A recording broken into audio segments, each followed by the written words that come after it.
Magandang buhay! Gusto mo nang mag-relax at mag-refresh? O kaya naghahanap ng magandang lugar for staycation? Why not try ang isang lugar na napuntahan na namin sa Old Rock Resort Hotel na matatagpuan sa Barangay Arnedo, Bolinao, Pangasinan. From Baguio City ay aabutin mo ng more or less 5 hours na biyahe.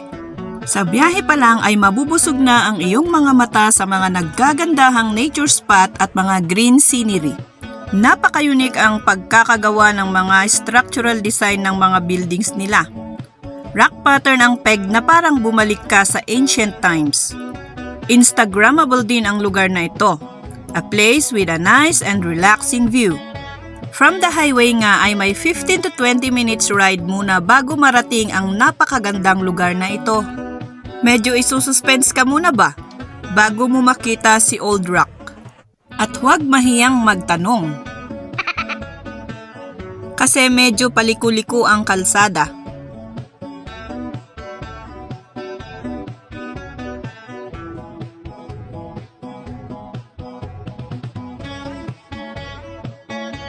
Pagdating mo nga dito ay may staff na mag-aasikaso sa'yo para mag-count off at mag-orient sa inyo.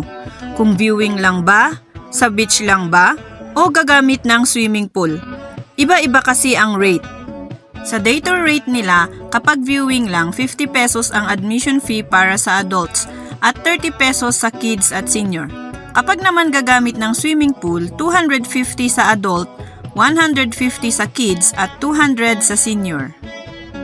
Iba-iba din ang rate ng mga cottages nila, sa seaside cottages at poolside cottages. After nga ng count-off ay idadirect kayo sa registration area para magbayad. Take note nga pala, kapag gagamit kayo ng grill nila ay may bayad ito, hindi po ito libre. Oh no!